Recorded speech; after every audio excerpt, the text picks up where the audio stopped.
Good morning, students. So, we will be continuing our next lecture on the connective tissue. Last lecture, जहाँ तक आपको याद हो, हम लोगों ने पढ़ा था till dense connective tissue, okay? And उस dense connective tissue में भी बेसिकली अगर हम बात करें तो हमने क्या पढ़ा था, डेंस, रेगुलर एंड इरेगुलर.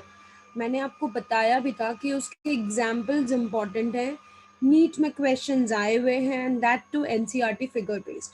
अब अगर हम कनेक्टिव टिश्यू में नेक्स्ट पार्ट पर मूव करते हैं, that is what, skeletal connective tissue. हमने दो एस्पेक्ट्स कवर कर लिए हैं, ठीक है, that is loose connective tissue and dense connective tissue.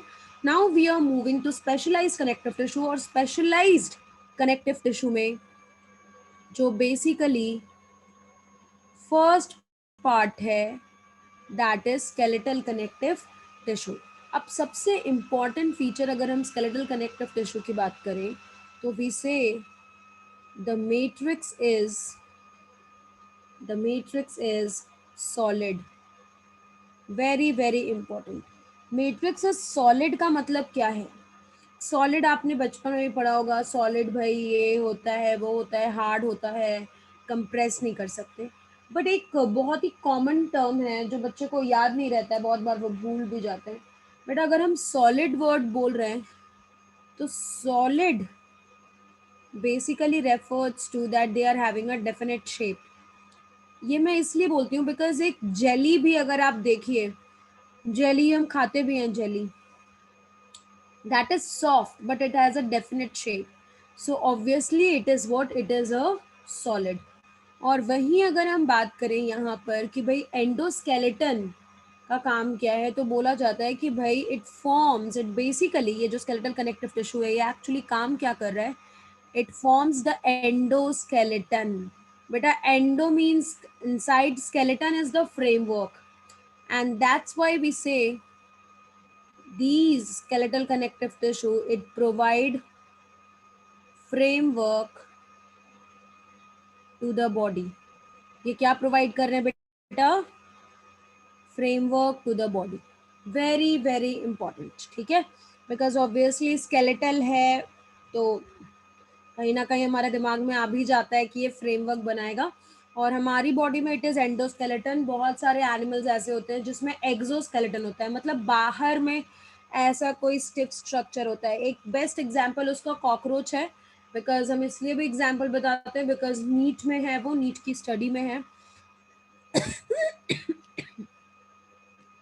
अब जो सॉरी जो फर्स्ट एग्जाम्पल इसमें हमें देखना है, that is cartilage. Okay, cartilage आप सबने ये नाम सुना होगा. सबसे इम्पॉर्टेंट हम बोलते हैं कि जो कार्टिलेज है it is harder than dense connective tissue but softer then bone. मतलब अगर मैं इस स्टेटमेंट पर आपसे पूछूं कि बेटा हार्डेस्ट कनेक्टिव टिश्यू कौन सी है, तो आप आसानी से बोल सकते हो मैम बोन है हार्डेस्ट कनेक्टिव टिश्यू, राइट. अब यहाँ पर भी एक और फीचर है जो इम्पोर्टेंट है, that it is avascular. Avascular का मतलब no blood supply. It is avascular with respect to matrix, मतलब इसके मैट्रिक्स तक सप्लाई नहीं जा रही है. बट यहीं पर एक और पॉइंट है जो मैं आपको याद दिलाना चाहूँगी कि कोई भी चीज़ ऐसी तो नहीं है बेटा कि अगर वहाँ पर ब्लड सप्लाई नहीं होगी तो वो क्या सर्वाइव कर पाएगी, नहीं. तो वही बोला जाता है कि भाई it is avascular with respect to matrix but it is vascular with respect to perichondrium. What is this perichondrium? बेटा कार्टिलेज के अराउंड जो कवरिंग होती है उसी को हम बोलते हैं पेरिकॉन्ड्रियम. ओके, तो obviously it is avascular with respect to matrix, but कहीं ना कहीं तक तो ब्लड सप्लाई होनी ही थी. जैसे एपिथेलियल सेल्स के लिए भी हमने, एपिथेलियल टिश्यू के लिए भी हमने बात की थी कि भाई वो ए वैस्कुलर है, जो उसका बेसमेंट मेम्ब्रेन है वो भी ए वैस्कुलर है, बट उसके नीचे एक कनेक्टिव टिश्यू पास होती है एंड इट इज वो वैस्कुलर है तो कहीं ना कहीं उसको न्यूट्रिशन मिल रहा है. Next important point that it is basically जो भी कनेक्टिव टिश्यू है वो तीन चीज़ों के ही बने होते हैं. अगर आपको याद हो तो कार्टिलेज की भी अगर हम बात करें तो हम यही कहते हैं cartilage is made up of matrix cells and fibres. किसका बना हुआ है बेटा? Matrix cells and fibres. Very important. अब मैट्रिक्स तो यहाँ हमने पहले ही बात कर ली कि इट इज सॉलिड, और भी उसके फीचर्स की हम बात करेंगे. Cells very very important. यहाँ पर जो सेल्स हैं बेटा ऑब्वियसली कार्टिलेज सेल्स हैं, कॉन्ड्रोसाइट्स. इसके बारे में भी हमने बात करी थी, mature cells of cartilage. Fibres की अगर हम बात करें तो यहाँ पर दोनों ही फाइबर्स होते हैं, कोलेजन भी होता है और इलास्टिक फाइबर भी होता है. Both the fibres are present. Okay, now coming to a section जहाँ पर बेसिकली हम बात करेंगे कि भाई अगर इस कार्टिलेज का हम एक सेक्शन लें तो वो बेसिकली कैसा दिखता है. We have to actually talk about it.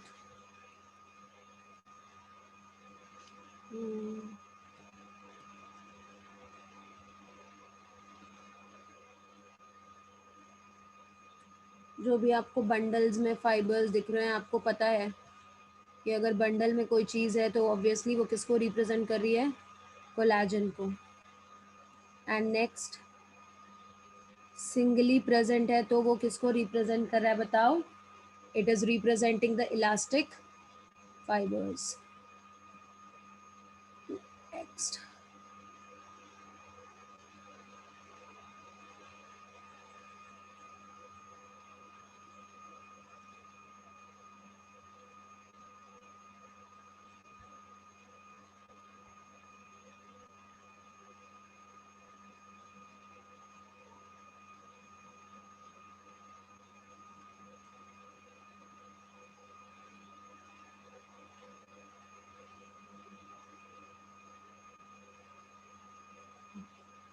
तो ये एक बेसिक स्ट्रक्चर्स है बेटा जो हमें दिखता है किसी भी, अगर हम कार्टिलेज का सेक्शन लें, मैं इस पे लिख सकती हूँ ट्रांसवर्स सेक्शन.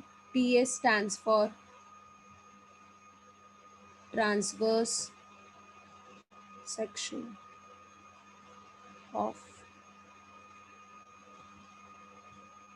कार्टिलेज. अब यहाँ ध्यान देंगे तो ये जो आउटर बाउंड्री है, this outer boundary, it is only perichondrium. और भाई ये तो वैस्कुलर है, मतलब यहाँ तक ब्लड सप्लाई है. अब यहाँ पे ये पूरा पूरा मैट्रिक्स है जिसमें आपके फाइबर्स और सेल्स जो हैं वो प्रेजेंट हैं. ठीक है. अब ये जो मैट्रिक्स है बेटा, अगर हम इस मैट्रिक्स की बात करें, अब ये जो मैट्रिक्स है इसका सबसे पहला फीचर तो यही है कि भाई ये सॉलिड है, but it is soft and pliable. Very important, NCERT की लाइन है. सॉफ्ट है और प्लाइएबल है. प्लाइएबल का मतलब क्या होता है? It resist compression. It resist what? Compression. Very very important, मतलब थोड़ा बहुत ये कंप्रेशन रेजिस्ट कर सकता है. और ये प्लाइएबल क्यों है, ये कंप्रेशन क्यों रेजिस्ट कर सकता है? बेसिकली हम बोलते हैं it is due to presence of chondroitin protein. कौन सा प्रोटीन प्रेजेंट होता है? Chondroitin protein. आप एक चीज अभी तक नोटिस कर रहे होंगे कि जहां भी हम कार्टिलेज की बात कर रहे हैं तो बार बार एक वर्ड आ रहा है, that is chondro. Chondro word is associated with cartilage. Now talking about fibres, this is collagen, this is elastic, है ना. और ये दोनों ही क्या है बेटा? These are the fibers, collagen and elastic. अब आप देख रहे होगे कि भाई एक बाउंड्री है, उसके अंदर सेल्स हैं. तो ये जो बाउंड्री है बेसिकली ये क्या है? This is lacunae. ये क्या है बेटा? Lacunae. And what is this lacunae? अगर हम बात करें, हम कहते हैं it is fluid filled cavity. ये लैक्यूने क्या होता है बेटा? It is fluid filled cavity. Next, in this fluid filled cavity chondrocytes are present. क्या प्रेजेंट होता है? कॉन्ड्रोसाइट्स. मतलब ये सेल्स प्रेजेंट होते हैं. ठीक है.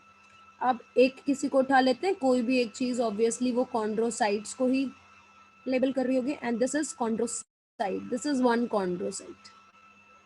ओके. अब ध्यान से अगर इस स्ट्रक्चर्स को देखें तो ऑब्वियसली हम बोल सकते हैं, अगर हम कॉन्ड्रोसाइट की बात कर रहे हैं तो हम कह सकते हैं इट इज प्रेजेंट इन लैक्यूने. कहाँ प्रेजेंट है? लैक्यूने में. नेक्स्ट क्या बोल सकते हैं बेटा? ऑब्वियसली आप पूरा डायग्राम देखिए, आपको पता चलेगा. कहीं तो भाई ये सिंगली प्रेजेंट है, मतलब एक पूरा लैक्यूने में, एक पूरे कैविटी में एक ही कॉन्ड्रोसाइट है. कहीं दो है, कहीं तीन है और कहीं चार है. मतलब it can be present, very very important, singly और इन ग्रुप्स ऑफ 2, 3 और 4. Very very important. ना एक से कम, मतलब जीरो भी कहीं नहीं होगा, और ना ही चार से ज्यादा. Very important. और ये जो कॉन्ड्रोसाइट्स हैं, अगर हम उनकी बात करें तो बेटा chondro plus cyte. Cyte is for mature cell. तो ये कैसे सेल्स हैं? Mature cartilage forming cells. क्या है बेटा? Mature cartilage forming cells. तो अगर इस डायग्राम को हम देखें तो यहाँ पर आपने बेसिकली दो नई चीजों के बारे में बात की है हमने. एक तो lacuna. And what is this lacuna? It is a fluid filled cavity. आप ये समझ लीजिए कि ये एक हेमिस्फेरिकल बाउल है जिसमें एक फ्लूइड भरा है, और उसी के अंदर क्या प्रेजेंट है? हमारे सेल्स, जो कि कॉन्ड्रोसाइट्स हैं. वो एक भी हो सकते हैं, दो भी हो सकते हैं, तीन भी हो सकता है और चार भी हो सकता है. But these are obviously mature form. Even the name represents that they are the mature forms. अब ये सेल्स बने कैसे? Very very important. तो हम लोगों ने अगर बात करी बेटा, हम लोगों ने एक सेल की बात करी थी, दैट इज मीसेंकाइम. अगर आपको याद होगा, सबसे शुरू में ही जब हमने सेल की बात करी थी, we have talked about mesenchyme, right? Mesenchyme cells को हम क्या बोल रहे थे? These are pluripotent. तो ये जो मीसेंकाइम सेल्स हैं, यही बच्चे डिवाइड करते हैं बेसिकली टू फॉर्म कॉन्ड्रोब्लास्ट. क्या बना रहे हैं बेटा? कॉन्ड्रोब्लास्ट. अब देखो, नाम में के टर्म्स के आगे ब्लास्ट आ रहा है. ब्लास्ट किसको रेफर करता है? Blast refers to the immature forms. तो हम बोल सकते हैं इसके बारे में immature cartilage forming cells. Immature cartilage forming cells. And next they secrete matrix. क्या secrete करते हैं बेटा? Matrix. And once this chondroblast is formed, again it divide and differentiate. It divide and differentiate. What it divides and differentiate? It divides and differentiate to form chondrocyte. क्या बना लेते हैं बेटा? Chondrocyte. Chondrocyte की अभी हमने बात करी. कॉन्ड्रोसाइट प्रेजेंट कहाँ होता है? लैक्यूने में. That is a fluid filled cavity. And these chondrocytes are mature cartilage forming cells. Very very important. So that's how a cartilage cells or a mature cell is being formed. mesenchyme to chondroblast, chondroblast to chondrocytes. Okay, chondroblast to chondrocytes. अब अगर हम बात करें एक और important बात कि अगर कार्टिलेज की बात करें तो ऑब्वियसली बेटा जहां भी कॉन्ड्रोसाइट्स बनेंगे वहीं ग्रोथ दिखेगा, है या नहीं? तो हम कहते हैं कि भाई जो भी कार्टिलेज है, जो भी कार्टिलेज है, it show unidirectional growth. क्या शो करता है बेटा? Unidirectional growth. Very very important. It shows unidirectional growth. ये एक ही डायरेक्शन में ग्रो करता है. ठीक है, अब नेक्स्ट बात कर लेते हैं हम इनके फंक्शंस की. तो अगर हम फंक्शंस की बात कर रहे हैं तो भाई इसका फंक्शन क्या है? सबसे पहला, since it can resist compression so it provides flexibility. It provides but flexibility. Second, अगर हम बात करें कि भाई ये क्या काम करता है, तो it prevent the wearing and tearing, wearing and tearing of bones. मतलब ये बोन्स के अराउंड प्रेजेंट होता है, उसके एंड्स पर प्रेजेंट होता है और कहीं किसी भी तरीके से उसके डैमेज को वो प्रिवेंट करता है. ठीक है, किसी भी तरीके से क्या करता है बेटा? उसके डैमेज को प्रिवेंट करता है. अब नेक्स्ट अगर हम बात करें टाइप्स ऑफ कार्टिलेज की, ऑल्दो ये एनसीईआरटी में नहीं गिवन है बेटा, बट ये आगे काम आती ही है. अगर हम टाइप्स ऑफ कार्टिलेज की बात करें तो there are basically 3 types of cartilage. कितने टाइप्स की कार्टिलेज हैं? 3 types. The very first, the very first is hyaline cartilage. कौन सी कार्टिलेज है? Hyaline cartilage. अब यहाँ पे ध्यान दीजिए, हाइलीन जो वर्ड है बेसिकली ये कहाँ से आया है? Hyalos. And hyalos it refers to glass like or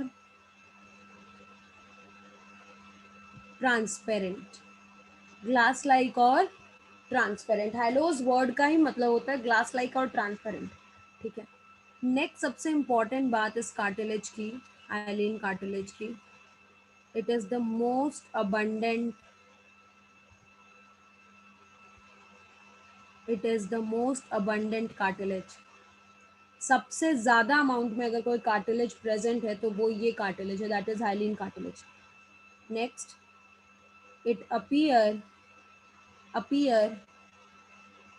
fiber free or fiberless apparently. मतलब दिखने में ही ऐसे लगता है कि फाइबर फ्री है या फाइबरलेस, बट क्या बिना फाइबर के कोई कार्टिलेज हो सकता है? नहीं हो सकता. तो इनका वैसा फीचर है that it appears like that, but ऐसा नहीं है. There are fibres present but it appears like glass like. So और फाइबर ऐसे एब्सेंट है. एग्जाम्पल्स बेटा कहाँ कहाँ ये प्रेजेंट है, वेरी इंपॉर्टेंट. अगर हम एग्जाम्पल्स की बात करें, that is larynx, trachea, costal cartilage. अगर आपने स्टैंडर्ड 10th में पढ़ा होगा तो कहीं ना कहीं कोस्टल कार्टिलेज, ये जो वर्ड है बेटा ये रिब्स के साथ एसोसिएटेड है. Breathing and exchange of gases जब हम पढ़ते हैं तो हम इसके बारे में बहुत ही डिटेल में पढ़ लेते हैं. Then there is nasal septum. हमारी जो नोज की एक्सटर्नल ओपनिंग है वो इंटरनली भी अलग अलग चेम्बर में ही खुलती है. तो दो जो अलग चेम्बर्स हैं नोज में वो एक सेप्टम से, एक डिविजन से हैं separated, that is only nasal septum. And next, it is present at the junction of two long bones. It is present at the junction of what? Two long bones. Very very important. ठीक है, तो ये जो ये term लिखा है बेटा, prevent the wearing and tearing of bones, that is it is meant for, it is present at the junction of two long bones. और इसीलिए बहुत बार हम इसी के रेफरेंस में हाइलिन कार्टिलेज को एक और नाम से जानते हैं, दैट इज आर्टिकुलर कार्टिलेज। क्या बोल रहे हैं बेटा? That is articular cartilage. Articular मतलब क्या होता है? अगर हम बात करें articular, articular refers to articulation. What does articulation refers to? It refers to point, or sorry, it refers to joining point. तो जहाँ पे दो जो लॉन्ग बोन्स ज्वाइंट होंगे वहीं पर ये कार्टिलेज बेसिकली प्रेजेंट होता है। ठीक है, coming to the next type of cartilage, the second, that is fibrous cartilage. कौन सा कार्टिलेज है बेटा? Fibrous cartilage. Obviously fibrous cartilage क्यों बोल रहे हैं? बिकॉज यहाँ पर हमें सर्टेन फाइबर्स का अबंडेंट बहुत ज़्यादा अमाउंट में वो प्रेजेंट दिखते हैं। अगर हम फाइब्रस कार्टिलेज की बात करें तो these are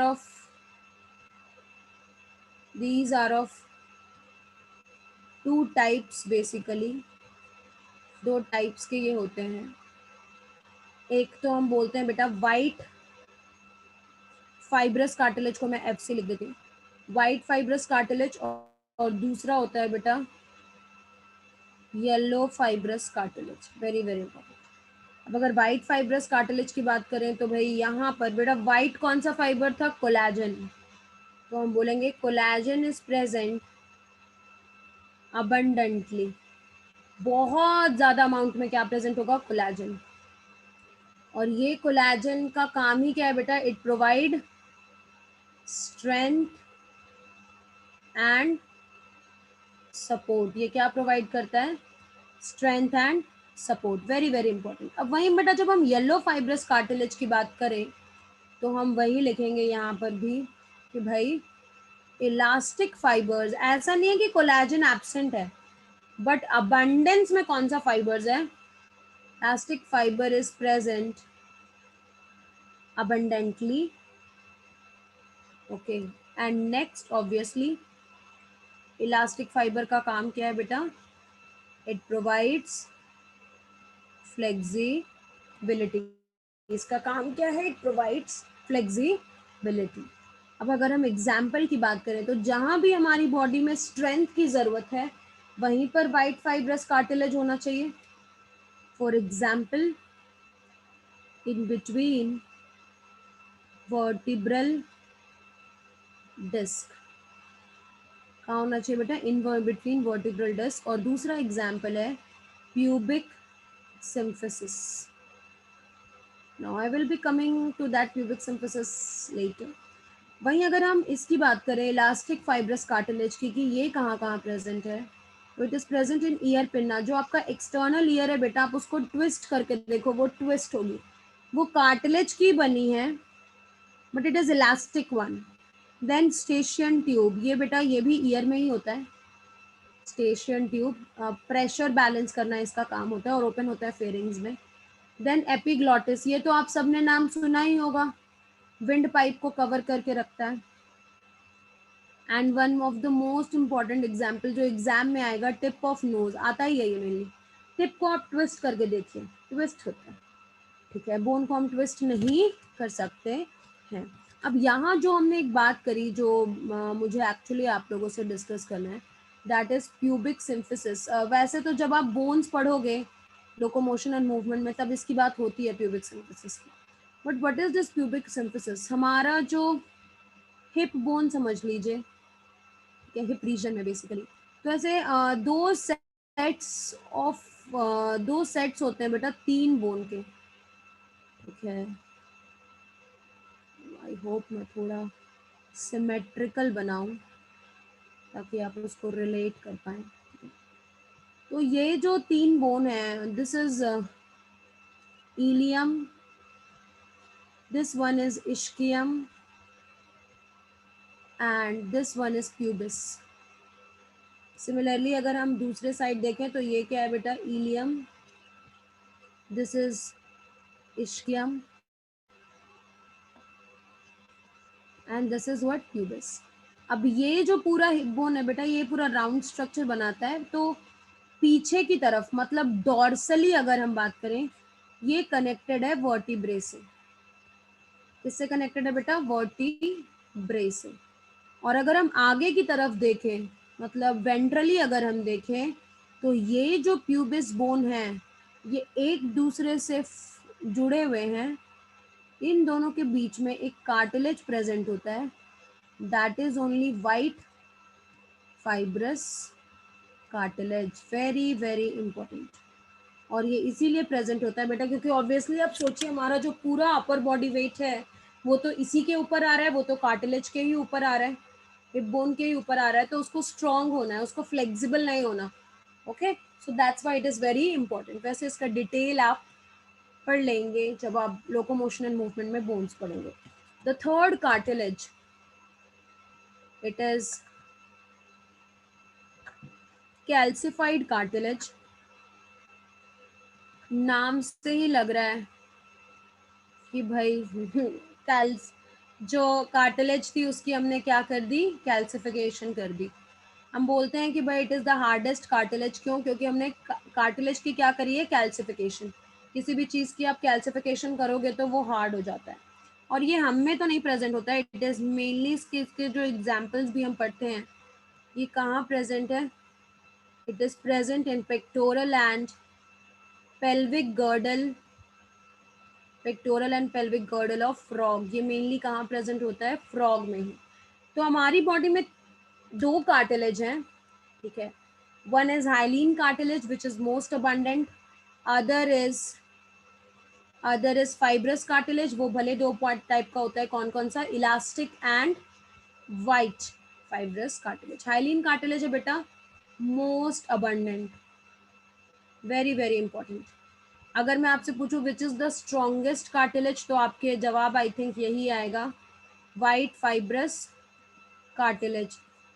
it is the most strongest बाकी सबसे अगर कंपेयर करें। अगर मैं आपसे पूछूं which is the hardest cartilage, कौन सा हार्डेस्ट कार्टिलेज होगा, which is the hardest cartilage, it is calcified cartilage. क्यों? क्योंकि वहां पर बेसिकली हमने क्या कर दी, we have done calcification of the bone. Okay, clear है ये पॉइंट। तो इसमें एक चीज बस ध्यान रखिएगा कि हमारी बॉडी में बस दो ही टाइप के कार्टिलेज हैं, एक हाइलीन और दूसरा फाइब्रस। फाइब्रस में बेसिकली बेस्ड ऑन कि कौन सा फाइबर ज्यादा अमाउंट में है हम फर्दर उसको क्लासिफाई करते हैं।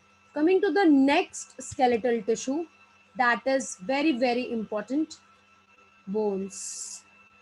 अब फर्स्ट लाइन जो वहां पड़ी थी उसी को अगर आप यहाँ पर रिलेट करो तो मैं लिख सकती हूँ, it is the hardest connective tissue, है या नहीं, it is the hardest connective tissue. Cartilage की तरह नहीं होता है ये, बहुत ही ज्यादा इसमें ब्लड सप्लाई होती है, it is highly vascular, what, it is highly vascular. अब बेटा वहां की तरह अगर यहाँ भी देखें तो obviously it is also made up of what, matrix cells and fibres. ये भी किसके बने हुए बेटा, मैट्रिक्स सेल्स। एंड ये तो हर जगह ही जहां भी कनेक्टिव टिश्यू होगी वहां पर ये चीजें होंगी ही कि they will be made up of what, matrix cells and fibres. But यहाँ पर क्या क्या फीचर्स है इस मैट्रिक्स की, इस सेल्स की, फाइबर्स की। तो मैट्रिक्स तो पहले ही हमने बात करी थी कि मैट्रिक्स तो भाई सॉलिड ही होगा, बट इसका फीचर क्या है, it is solid but hard and non pliable. क्या होता है बेटा, hard and non pliable. Non pliable मतलब क्या, ये कंप्रेशन रेजिस्ट करेगा, नो, दैट्स वाई आप बोन का शेप बिल्कुल भी चेंज नहीं कर सकते हैं, ठीक है। फाइबर्स की अगर हम बात करें तो यहाँ बस क्या प्रेजेंट होता है, collagen, very very important. Cartilage में दोनों प्रेजेंट है, यहाँ बस क्या प्रेजेंट होता है, ओनली कोलेजन। सेल्स तो बोन्स के सेल्स को हम बोलते हैं बेटा osteocytes, this is the mature form. अगर मैं ऑस्टियोब्लास्ट बोलूँ तो that is the immature form. अब यहाँ पर हम बोल रहे हैं कि it is solid but hard and non pliable. ये नॉन प्लाएबल बेसिकली किसकी वजह से है? ओसिन प्रोटीन की वजह से। इसकी वजह से बेटा ओसिन। अब आप बोन में एक और सिमिलैरिटी देख रहे होंगे, जैसे कार्टिलेज में देख रहे थे कॉन्ड्रोवर्ड, वैसे ही अगर हम बोन में देखें तो बेसिकली अगर हम बात करें बोन में, हम कहते हैं कि द वर्ड इज ऑस। ओके, तो ये जो भी कंटेंट है बेसिकली मैट्रिक्स का, तो यहाँ पर अगर हम देखें इन बोन वी से, जो मैट्रिक्स है बेटा उसका दो पार्ट होता है। एक होता है ऑर्गेनिक पार्ट, ऑब्वियसली बेटा, जिसको हम लिविंग कंटेंट कह सकते हैं। It is the living content. और दूसरा होता है इनऑर्गेनिक पार्ट, जिसको हम नॉन लिविंग कंटेंट कह सकते हैं। अब ऑर्गेनिक कंटेंट कितनी परसेंट है? It is 30 to 40%, 30% to 40%। कौन सा पर्टिकुलर पार्ट है जो इस ऑर्गेनिक पार्ट को बना रहा है? That is ossein protein. कौन सा प्रोटीन है बेटा? ओसिन प्रोटीन। इनऑर्गेनिक कंटेंट की अगर हम बात करें तो basically it is forms 60 to 70%। कितना बना रहा है बेटा? 60 to 70%। और यहाँ पर क्या क्या प्रेजेंट है? Calcium salts, okay, calcium carbonate, calcium phosphate, then magnesium fluoride etcetera. ये सब इनऑर्गेनिक कंटेंट में प्रेजेंट होते हैं। ठीक है, तो ये जो बोन है, ऐसी चीजें हमने कार्टिलेज में बात नहीं करी क्योंकि वहां बस एक ही कंटेंट है, that is organic content. Bone में दो का कंटेंट होता है, one is organic, other is inorganic, and it is the inorganic content which is responsible for, basically अगर हम बात करें, which is responsible for hardening. ठीक है, कैल्शियम सॉल्ट्स कहीं भी डिपॉजिट होंगे तो वो हार्डन कर देते हैं बोन्स को। ठीक है, अब अगर हम बात करें, कुछ कंडीशंस हैं जिसके ऊपर भी बहुत ज़्यादा सवाल पूछे जाते हैं। अगर हम कंडीशंस की बात करें बेटा, तो कुछ दो तीन कंडीशंस हैं जिसमें हम बात करते हैं। सबसे पहला कंडीशन कहता है कि if a bone is treated with dilute HCl, अगर किसी भी बोन को हम डाइल्यूट HCl के साथ ट्रीट करेंगे तो क्या होगा? दूसरा कंडीशन है, if a bone is treated, or sorry, if a bone is treated, तो क्या? अब सबसे पहली बात हम बोल रहे हैं कि भाई if it is treated with dilute HCl तो क्या होगा? तो यहाँ पर ऑब्वियसली अगर आप डाइल्यूट HCl के साथ ट्रीट करोगे तो बोलते हैं कि जो इनऑर्गेनिक कंटेंट है इट विल बी लॉस्ट। और अगर इनऑर्गेनिक कंटेंट लॉस्ट हो गया तो ऑब्वियसली हम बोल सकते हैं कि जो भी बोन का हार्डनिंग है वो चला गया। तो बोन बिकम्स, क्या बोलेंगे? डीकैल्सीफाइड। बोन क्या हो जाता है बेटा? Sorry, what does the bone becomes? It becomes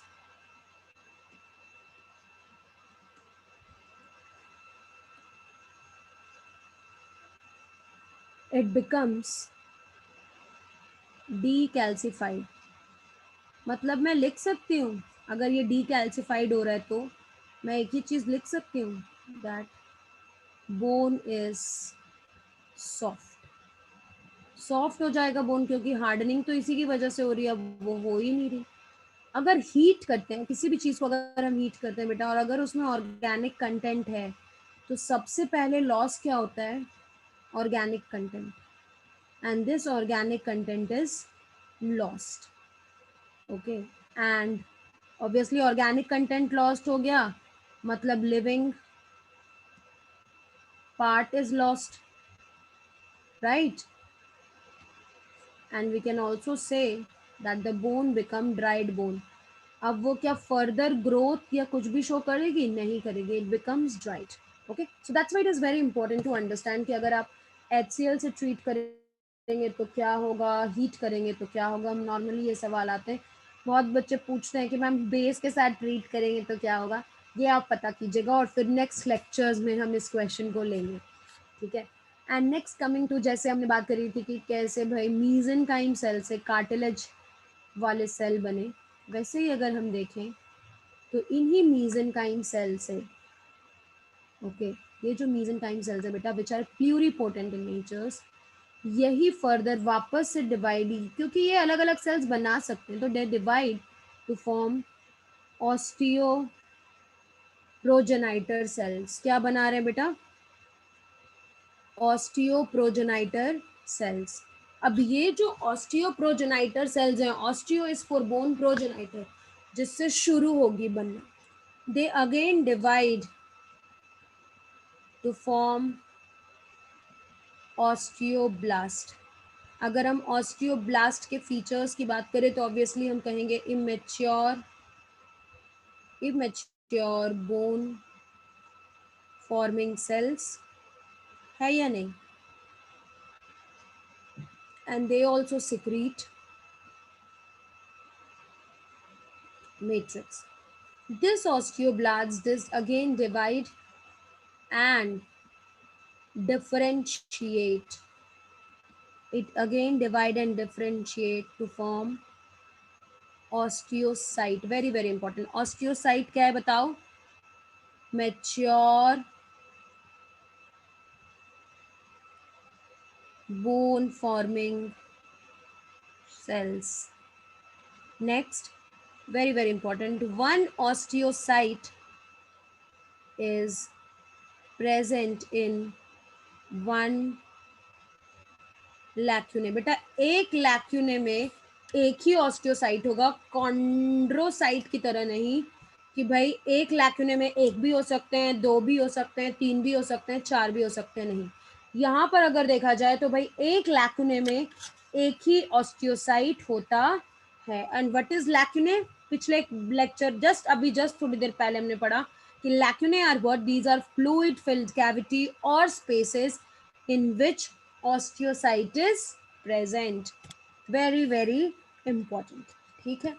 अब कुछ टर्मिनोलॉजीज है जो बहुत ही ज़रूरी है आपके साथ डिस्कस करना, क्योंकि एनसीईआरटी ने इस ऐसा फिगर दे रखा है. Okay, the very first thing that I want to like discuss, that is lamellae.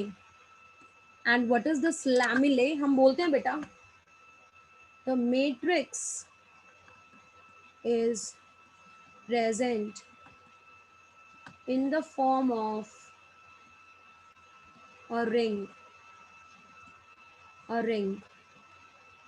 Mainly अगर बात करें तो that is concentric ring known as lamellae.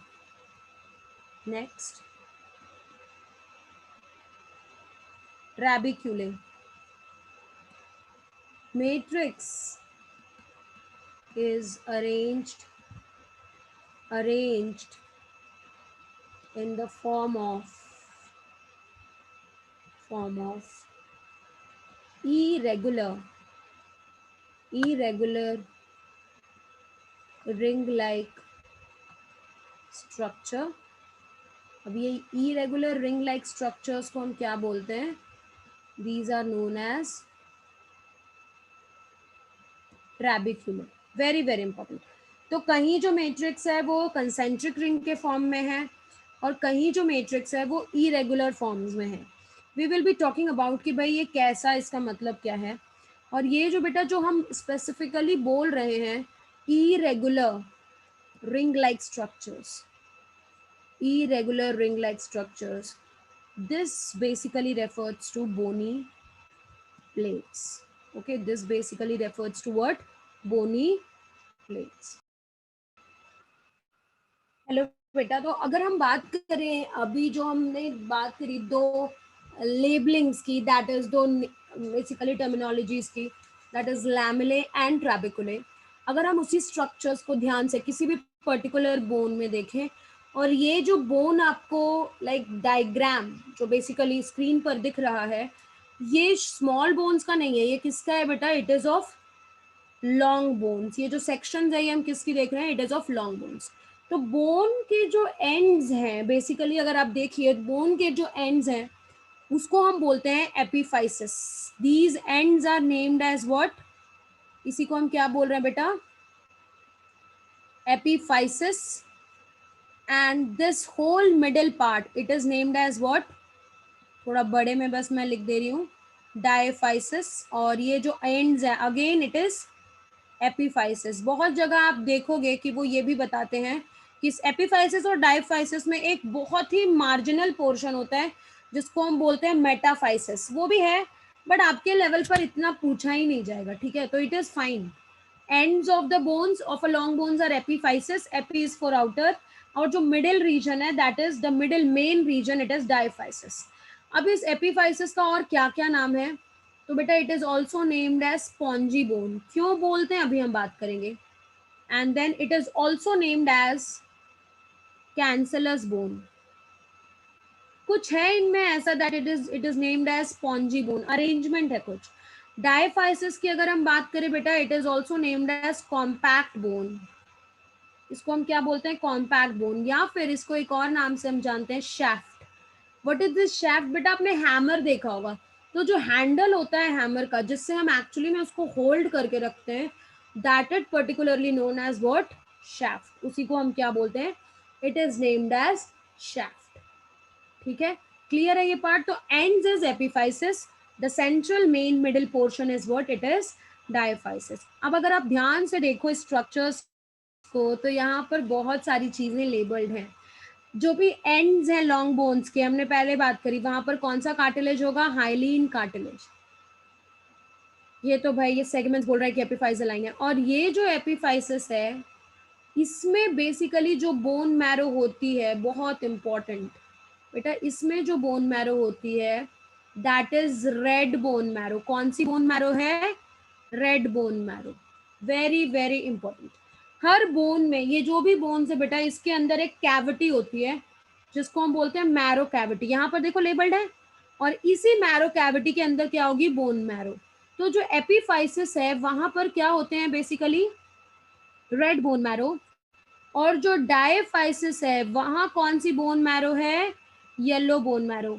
जब एडिपोज टिश्यू पढ़ रहे थे तो मैंने आपको बताया था कि एडिपोज टिश्यू का एक एग्जाम्पल है येलो बोन मैरो। और कहीं कहीं ये लिखा आता है adipose tissue it is the site of haemopoiesis. True है ये, बिकॉज येलो बोन मैरो, अगर हम बात करें येलो बोन मैरो की बेटा, तो बेसिकली ये नॉर्मली यूज नहीं होता but it is use in extreme conditions. ये एक्चुअली आप ये सोच लीजिए कि ये रिजर्वॉयर है, ठीक है? अगर मान लो एक्सेसिव किसी को ब्लड लॉस हो गया, इट इज अ रिजर्वॉयर।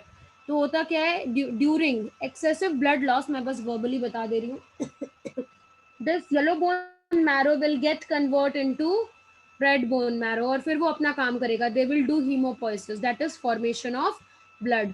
वो अपना वो काम करते रहेंगे करते रहेंगे करते रहेंगे, ठीक है? अब स्ट्रक्चर्स की जहाँ तक हम बात करें कि क्यों हम इसको बोल रहे हैं कॉम्पैक्ट, क्यों हम इसको बोल रहे हैं cancellous, we will be coming to that, I will be coming to that basically. तो बेसिकली वो इसलिए बोलते हैं क्योंकि मैट्रिक्स का अरेंजमेंट कुछ ऐसा होता है। क्या होता है बेटा? मैट्रिक्स का अरेंजमेंट। बट उससे पहले देखो एक और लेबलिंग है दैट इज पेरियोस्टियम। बोन की कवरिंग को हम बोलते हैं पेरियोस्टियम। जैसे कार्टिलेज की कवरिंग को हम पेरिकॉन्ड्रियम बोल रहे थे, यहाँ पर हम इसको क्या बोलते हैं? पेरिओस्टियम। ओके, अब देखो एक और लेबल है, अंदर भी एक कवरिंग होती है दैट इज एंडोऑस्टियम। तो basically they have two layers, two protective, one is peri, other is endo. अब अगर हम एपिफाइसिस या स्पॉन्जी बोन या कैंसलस बोन की मैट्रिक्स को देखें तो ये कैसा होता है? Just see the structure. जो अरेंजमेंट होती है बेसिकली वो कुछ ऐसी होती है, आपको दिख रहा होगा इरेगुलर अरेंजमेंट है, ठीक है ना? इरेगुलर अरेंजमेंट, अभी हमने इरेगुलर अरेंजमेंट में पढ़ा था डेफिनेशन। क्या बोलते हैं इरेगुलर अरेंजमेंट में? ट्रैबिकुले बोलते हैं, क्या बोलते हैं बेटा? ट्रैबिकुले। तो दिस इज बेसिकली एपिफाइसिस में ये जो अरेंजमेंट है। और ये जो पिंक कलर की चीजें हैं, what is this representing? It is representing one osteocyte in one lacunae. ये किसको रिप्रेजेंट कर रहा है? One osteocyte in one lacunae. Coming to the next structures कि भाई डायफाइसिस या कॉम्पैक्ट बोन में एक्चुअली कैसा अरेंजमेंट है। तो there is a central cavity जहाँ पर 3 ओपनिंग्स खुलती हैं। I draw with different colours. One is a blood supply, other is a lymph supply, and another one, it is basically a nerve supply. ठीक है, तो 3 supply है वहाँ पर, 3 अलग अलग सप्लाई होती है। एंड देन उसके अराउंड बेटा हमने बात करी थी लैमेले की, कंसेंट्रिक रिंग्स। मुझसे उसने सुंदर रिंग्स बन नहीं रहे, but it is basically concentric rings he present होते हैं। एंड सिंस ये कंसेंट्रिक रिंग एक प्रॉपर शेप में होते हैं, इसीलिए हम बोलते हैं कि देयर इज अ कॉम्पैक्ट। कहीं भी अगर प्रॉपर अरेंजमेंट होगा मॉलिक्यूल्स का, तो ऑब्वियसली हम कॉम्पैक्शन की बात करेंगे। And that's how the lacunae are placed. That's how the lacunae are placed. हर लैक्यूने में क्या होगा बेटा? कितने ऑस्टियोसाइट्स होंगे? एक ही ऑस्टियोसाइट्स होगा। ठीक है, तो ये जो पिंक वाला है वो किसको रिप्रेजेंट कर रहा है? It is representing the lacunae. Clear है ये point? Okay. And this central thing, central canal, जो बेसिकली कॉम्पैक्ट बोन का पार्ट है, इसी को हम बोलते हैं हैवर्शियन कैनाल। क्या बोलते हैं बेटा? Haversian canal. Very very important. I will be going to the next page. अगर हम हैवर्शियन कैनाल की बात करें, तो हम हैवर्शियन कैनाल में कहते हैं कि भाई यहाँ पर आपको दिख रहा होगा 3 सप्लाई है। कौन कौन सी सप्लाई है? Lymph supply, nerve supply, and one more is there, what? And blood supply. Clear है ये point? And this aversion canal, it is very very important. It is the beta characteristic feature. ये किसका feature है? It is the characteristic features of mammals. ये और किसी में नहीं होता. It is the characteristic features of what? Mammals. Okay, one second. Okay, now if we'll see a structures that is basically associated with your this trabeculae, if you'll see the structures nicely, you will actually get across and you will study कि भाई actually में क्या features है। तो अगर हम किसी भी bone का section लें बेटा, section लें, तो यहाँ पहले देखो स्पॉन्जी बोन है, छोटे छोटे होल्स दिख रहे हैं आपको। अरेंजमेंट इरेगुलर है, इसीलिए हम स्पॉन्जी बोल रहे हैं। Compact bone, concentric ring like arrangement है, और एक सेंट्रल कैनाल है। ये जो सेंट्रल कैनाल है, it contains vessel and nerves. Vessel मतलब वो दोनों को ही काउंट कर रहा है, लिम्फ को भी काउंट कर रहा है और ब्लड वेजल्स को भी काउंट कर रहा है। ठीक है, अब ये देखिए कि ये पूरा पैरेलली रन कर रहा है रन। अब होता क्या है बेसिकली, अगर हम देखें तो suppose this is one Haversian canal, ये एक हैवर्शियन कैनाल है, और बेटा ये दूसरा हैवर्शियन कैनाल है। ठीक है, अब इसमें 3 सप्लाई भी होगी, मैं दिखा नहीं पा रही। ओके, बट आपको डायग्राम में दिख रहा होगा। अब इसी के अराउंड बेटा ऐसे मैट्रिक्स जो है वो कंसेंट्रिक रिंग के फॉर्म में ऐसे प्रेजेंट है। Okay, you can see the structures. Okay, यहाँ भी ऐसी प्रेजेंट है, it is present like this. But what is there that अगर हम सेक्शन वाइज देखें तो क्या हमें दिखता है कि एक हैवर्शियन कैनाल दूसरे हैवर्शियन कैनाल से कनेक्टेड है बाय दीज लिंक्स। ये कैनाल है परफोरेटिंग कैनाल जिसको बोल रहे हैं, और इसी को बेटा हम बोलते हैं, very very important, transverse Volkmann's canal. क्या बोलते हैं? Transverse Volkmann canal. Very very important, transverse Volkmann canal. तो अगर हम एक हैवर्शियन सिस्टम की बात करें, अगर हम बेटा एक हैवर्शियन सिस्टम की बात करें which is a characteristic feature of a mammal, तो वहां पर क्या प्रेजेंट होगा? Haversian canal plus what? वोल्ट्समैन कैनाल, जो भाई एक हैवर्शियन कैनाल को दूसरे कैनाल से कनेक्ट करेगा। Very very important. And that's how जो पूरा सप्लाई है वो पूरे बोन में मेंटेन्ड रहता है। एक और बहुत इंपॉर्टेंट बात है, यहाँ पर देखो लिखा हुआ है कैनालिकुलस।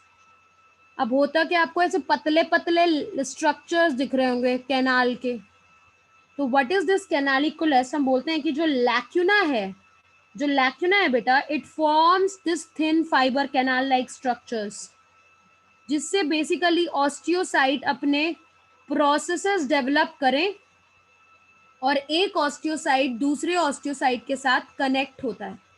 क्या होता है? कनेक्ट। ये आपको बहुत ज्यादा कनेक्शन दिख रहा है। This is how it is being maintained. तो हम बोलते हैं, I will just write it down, कि जो लैक्यूना है, the lacunae it form a canal like structure. Lacunae क्या बना रहा है बेटा? Canal like structure that is known as canaliculi, और उसी को हम क्या बोलते हैं बेटा? कैनालिकुली।